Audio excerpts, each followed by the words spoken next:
السلام علیکم ورحمۃ اللہ وبرکاتہ۔ حج ان لوگوں پر فرض ہے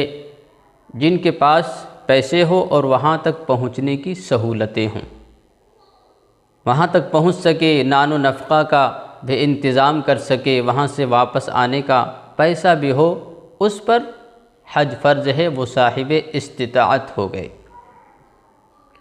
اللہ کے رسول صلی اللہ علیہ وسلم کی حدیث میں آپ کو سناتا ہوں کہ اگر کسی شخص کے پاس اتنے پیسے ہیں اور اس نے حج ادا نہیں کیا، حج فرض ہو گیا اور حج ادا نہیں کیا،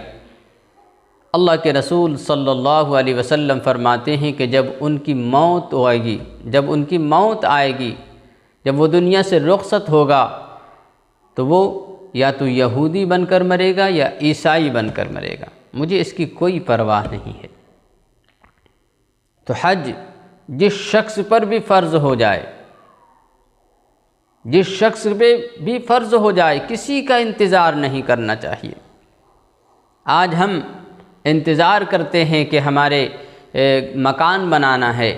ہماری بچی کی شادی ہے، بچے کی شادی ہے، اور ہم اپنا سارا پیسہ ان بیکار فضولیات میں خرچہ کر دیتے ہیں، اور ہم پر حج فرض ہو گیا ہے، ہم اسے ادا نہیں کرتے ہیں۔ تو یاد رکھنا، اگر ہم نے ایسا نہیں کیا، حج ادا نہیں کیا فرض ہونے کے بعد، تو ہم یہودی ہو کر مریں گے یا عیسائی ہو کر مریں گے، اللہ کو کوئی پرواہ نہیں ہے۔ اس لیے ہمیں چاہیے کہ ہم حج کی فرضیت کو سمجھیں، حج کو سیکھیں، اور جب ہمیں ایسا موقع ملے اور ہمیں ایسا موقع دیا جائے تو ہم اسے بخوشی اختیار کر لیں کہ اللہ تبارک و تعالیٰ کی جانب سے ہمیں یہ موقع ملا ہے، ہمیں اس کو غنیمت سمجھنا چاہیے اور حج کو ادا کر لینا چاہیے۔ وہاں کا موسم، اور جب وہاں آپ چلے جائیں گے تو آپ کو لگتا ہے کہ ہم 4 لاکھ 4.5 لاکھ روپیہ خرچہ کر دیتے ہیں، ہمارا پیسہ ضائع ہو جاتا ہے، لیکن جب وہ حجاج کرام پہنچتے ہیں، حجاج کرام پہنچتے ہیں، ایک ایک پیسہ اپنے خون اور پسینے محنت کر کے جمع کیا تھا، لیکن جیسے ہی وہ ان کی نگاہیں بیت اللہ پر جاتی ہے، جیسے ہی وہ بیت اللہ کو دیکھتے ہیں، ان کی دل کی تمنا اور خواہشیں پوری ہو جاتی ہے کہ میں نے یہ 4 لاکھ روپیہ خرچہ کیا، یہ تو ایک مرتبہ زیارت کرنے کا پیسہ حق ادا ہوا ہے، ایک مرتبہ زیارت کرنے کا حق ادا ہوا ہے۔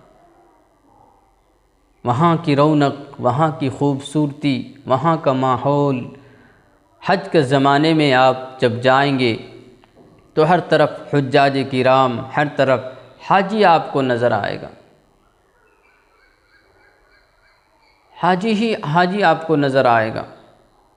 اس لیے آپ تمام حضرات غلط ماحول میں نہ پڑ جائیں، آپ تمام حضرات غلط راستے کو نہ اختیار کر لیں۔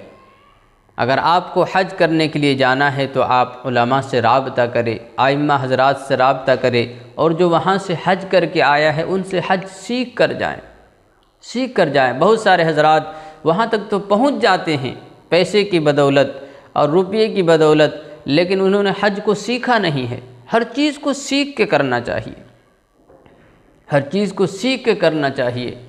اس لیے حج کو بھی سیکھ کر کرنا چاہیے۔ ہم لوگ پیسے کے بدولت پہنچ جاتے ہیں، لیکن کچھ معلوم نہیں ہوتا ہے، فرائض کیا ہے، واجبات کیا ہے، سنتیں کیا ہے، نوافل کیا ہے، ہمیں ان سے کوئی سروکار نہیں ہوتا ہے۔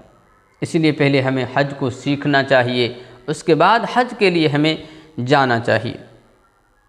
آپ تمام حضرات سے گزارش ہے کہ آپ تمام حضرات جو حج کے لیے گئے ہیں، آپ تمام حضرات سبھی مسلمانوں کے لیے، امت مسلمہ کے لیے دعا فرمائے کہ اللہ تمام امت مسلمہ کو حج کرنے کی توفیق عطا فرمائے۔